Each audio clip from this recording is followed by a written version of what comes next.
Okay. Can you watch the time for me? So that 28 minutes. Okay, okay. good.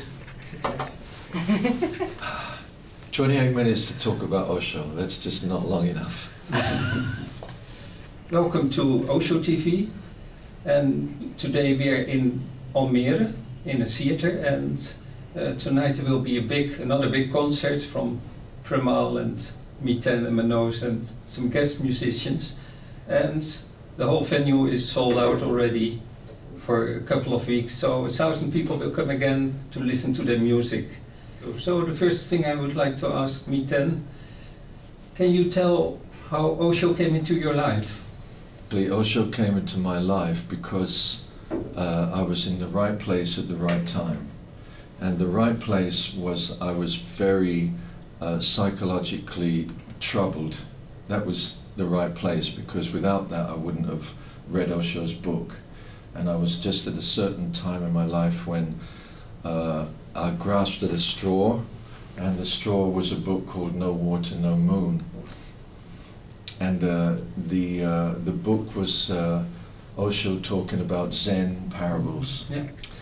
So anyway, that's how I came to him. It was through a book and through a series of events that brought me to a point in my life where I was looking for something meaningful and purposeful, and the life that I'd lived was not either. It was a chasing fame and fortune as a rock singer, you know, and that was just like a dead end. There's nowhere to go with that one. So I knew something about the Orange people, but not much. Mm-hmm. I knew there was this thing called the Orange people, and I never considered ever being part of something like that. It was not my way at all. I was a musician, you know, but I was a failed musician.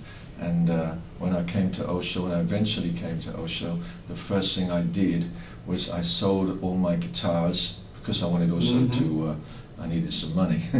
And nobody in the community knew I was a musician. I didn't play music when I came into the community, no.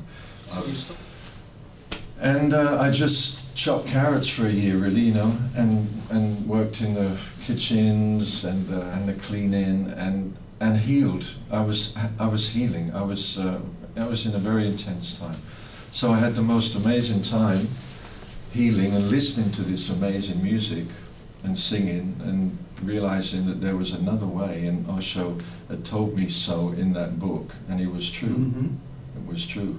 There was an alternative way of life, and when I came to him, my life began. My life actually began. Yeah. When you came to him, you directly took sannyas, or how did that happen? I just couldn't wait. I had couldn't no wait. question about anything. Yeah. I've never had a question for Osho in all these years. Never one time have I had it. When I tried to formulate a question, it always felt ridiculous, because I was happy, and all the scriptures, doesn't matter what scripture you have, if you're happy, that's where the scriptures lead us. Mm-hmm. And I was blissfully happy. I had no questions for the master. No, not at all. I just wanted to sing thank you to him, you know. Mm-hmm. And of course that's where I met Deva. Yeah, and Deva, how did you end up in Pune? In Pune much later, but in 81 my mum went That's to a good Pune. rhyme. 81, my mum. She went to Pune, and she was already 49 years old, and it was a big step for her to go alone to Pune. And at that same time, my father, who was anyway quite eccentric and very open to spirituality, and who had brought us up with mantras and meditation, so it was already in the family, he took us to an Osho center near Munich.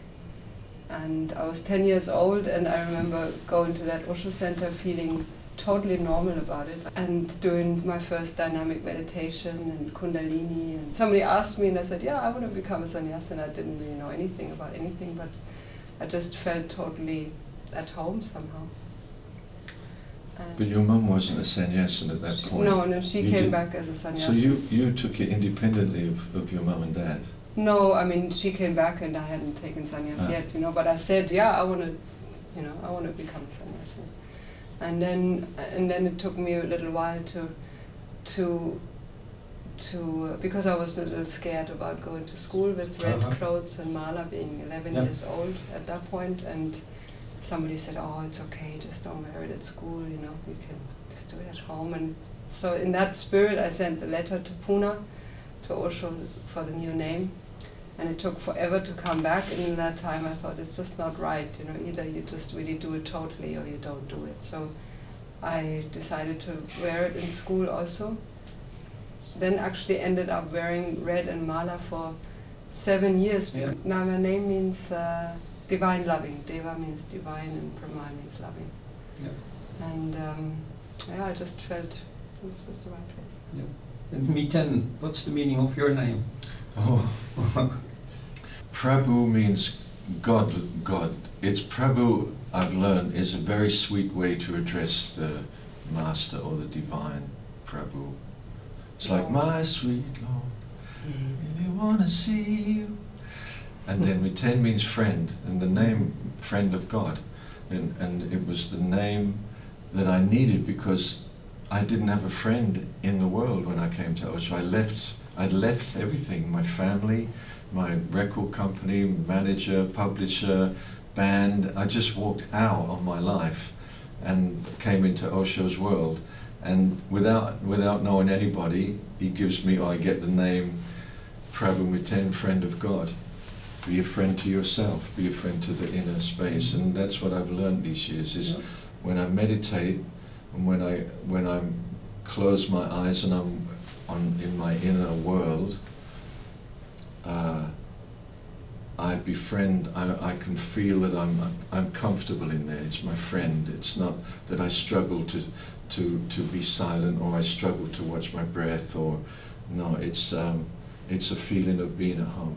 Yeah. So Premal, when did you go to Deva? When did you go to Pune for the first time? In 87. 87. And she was on the ranch. Yeah. And Deva. on the ranch I just went 2 times to visit. Mm-hmm. Because I was still going to school. Oh. I was 13 years old, and I just again felt like in the right place. Also very exciting, of course, to be in America and in a beautiful commune with all people that are family, you know, like to be able to take a bus from one place to the other, know all the people in the bus are my family, you know, and also being in on the ranch for 3 weeks, working in the greenhouse every day for 16 hours or whatever, you know, just feeling totally blissed out. Really nice. Singing in the bus coming back from kind of work, you know, really nice. So seeing Osho was totally touching, and I was crying. I remember the first time I saw him. And then in Pune I stayed like a few years actually. And where did you meet him in this story? story? First thing you have to imagine. Do you remember the ranch? Do you remember You remember the darshan and the satsang, the big long lines of people. There was always a young 12, 13-year-old girl right in the front, and Deva used to make sure that she got there at the front because she always wanted. Is it true?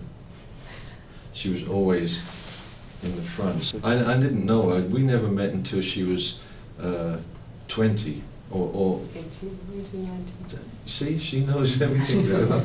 18. Yes. 18.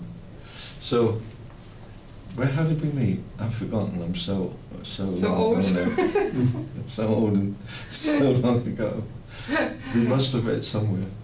Yeah, I mean, we met in Pune just through common friends, but Miten is, like you can tell now, he's not very detail oriented, and he's very, I call him universally friendly, so he doesn't really remember people like kind of separately, he just remembers like one friendly mass of connections, and I was one of those.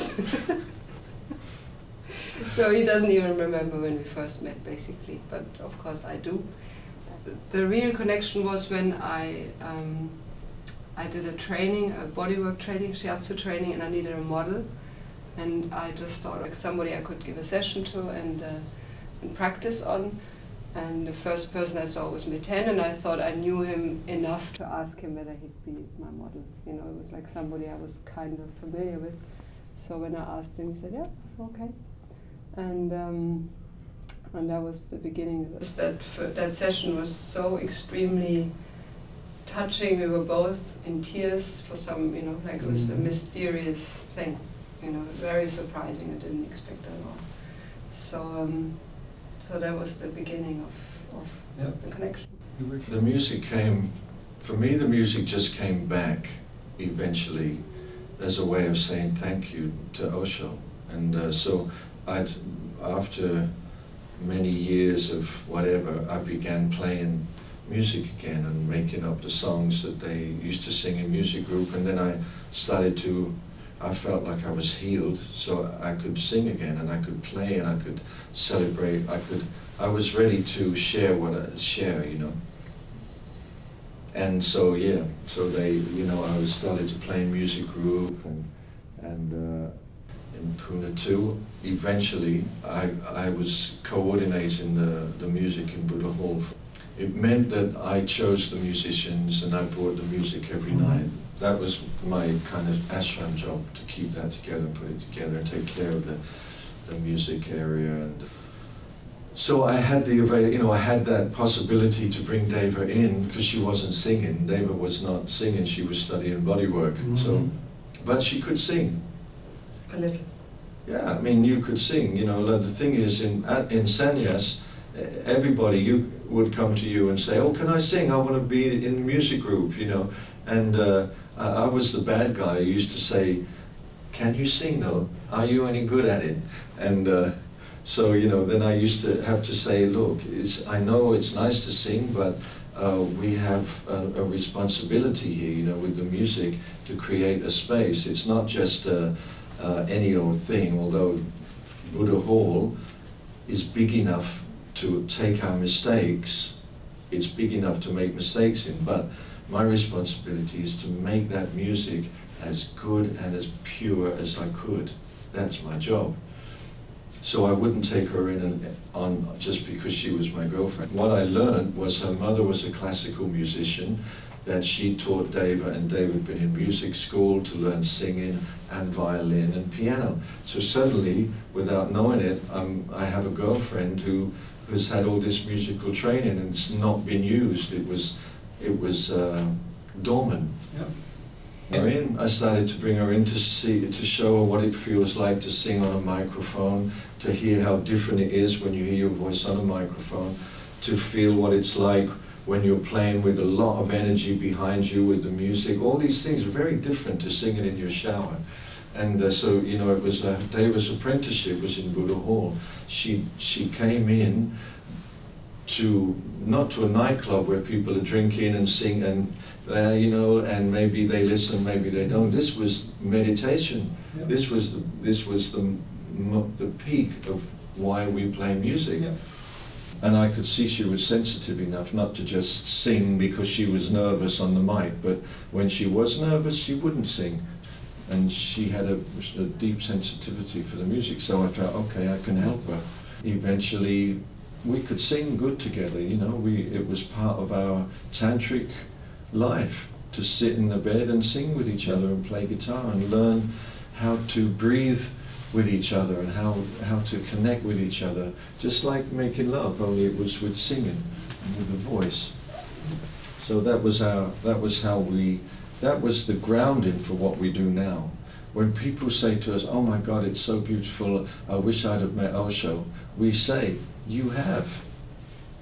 I never met Osho, you know, I never hugged Osho, but I knew him. And so when people say that to me, I always tell them, "Hey, if you were in the concert, that's Osho. He was with us. That's it. That's that energy. It's laughter, it's deep, it's tearful, it's rocking out. It's everything is there in that concert. That you know, if you come in there, then you know Osho." Yeah. And that's how we share Osho, you know. At what point did mantras come into your life? Yeah, I mean, basically, they came to us actually at an Osho festival in England, where a friend of ours was singing the Gayatri mantra, and I heard those words and I thought, wow, I actually know every word that she's singing. And it just reminded me of my childhood when I was singing it as a good night song every night. And up to then, that was about 7 years. We'd been together for 7 years, and up to then I was very shy with my voice. I was just like a real good support to Miten. I could sing the second voice, and I was really comfortable in that. And I also knew that that was my place. I knew I couldn't really do anything else but support. And through the mantras, when then the Gayatri came to me and I tried to sing it myself, I realized, wow, now the shyness is gone to sing alone. I can actually carry this myself, which I hadn't been able to up until then. And it was just natural. It's like again coming home again, you know. And so then, of course, then I looked for more mantras, and it all felt very like that. The words are very comfortable for me, you know, the Sanskrit words. Yeah. So I can kind of learn them easily. I don't speak Sanskrit, but I can easily remember them, and it just feels like natural. Yeah. What is Osho's vision on mantras as a spiritual path? I mean, Osho has not given us any set path, as we all know, and that's the challenge that we all face, I think, as Osho disciples, is what is his guidance, what does that mean, you know? And the only guideline that I feel I've heard from him is follow your bliss. I mean, that sounds a little kind of cliche now, but follow what makes you happy, you know, just be in tune with your inner being, and out of however that manifests, that's your path. So he would of course strip away all the traditional ideas about mantras, and he would, you know, talk badly about them in some, and that's what many people remember, you know, you might as well say Coca-Cola and all that. So it's really about, you know, doing it consciously and doing it with respect, and not getting into an automatic kind of thing, or if I do this then I get enlightened, you know, because it's also about, you know, his whole teaching was about being in the moment. And if you just do the mantras to get somewhere, you know, then you've missed the point, you know. Well, you know, what happened was, when you hear Deva chant the Gayatri mantra, you just have to stop. And that's what happened to me. You know, when Deva started chanting the Gayatri mantra, it was like, oh my God. It's like another expression of the connection to Osho, you know. And but it's not, Osho, I love your love, or something, you know. It was another expression of it. And I think the thing with the mantras is that they're not lyrics, so they're not lyrics, they're sounds. And I think that's the difference. If it was just like you were singing the Indian language, or if you were singing the English language, then you get into emotional connection. You're singing, a sunrise, or you're singing, you know, if you're down in the rock music, you're singing about emotional issues, girlfriends, boyfriends, or you're singing an operatic, and again, it's always the human condition. But the mantras are beyond the human condition, they're healing sounds. So it's not like you have to sing this song every night, the same. Every time you open the door and a mantra comes in, it's in the here and now.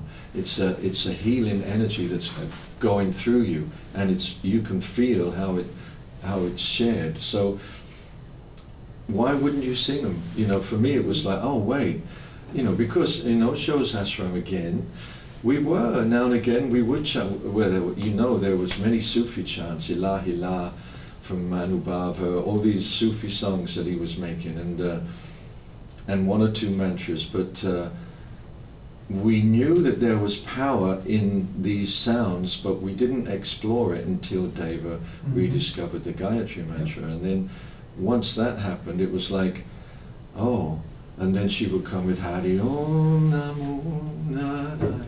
So what chords fit, or how do we make that into something that we can share, that Deva sings naturally.